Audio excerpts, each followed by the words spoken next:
کشتو پل والا دی هغه پل دی کشتو پل په دی هغه پل دا تاج بلډینګ دی تاج بلډینګ بیک سایډ یې څه ده او دې کې دننه اوبه راننوتې وي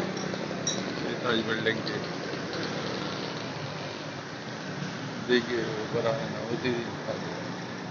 خټې پکې اوس هم پرتې دي دا چت دی زبردست کړائی پکې دي مضبوط لرګي دومره غټې غټې کړائی دي پکې او ډبل ډبل ګاډرې لګېدلې دي پکې دا رستو دي لګېدلي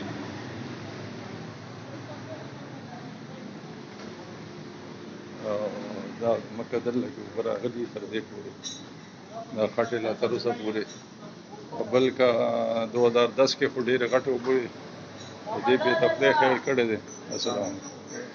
بس صرف دا چې لاندې لاندې اوبه پکې راغلي دا خلک کورونه خراب کړي دي لاندې لاندې السلام علیکم دا ښځه دې په تفریح خیر کو دا هغه نشان دی اوبو یو نیم 2 فټه اوبه دلته کې راغلي دي ټولې دا کورونو کې خلک د دې نقصان ډېر زیات کړی دی نن 30 اگست دی دا لګیا دي صفایانې کوي خلک جزاک الله خیر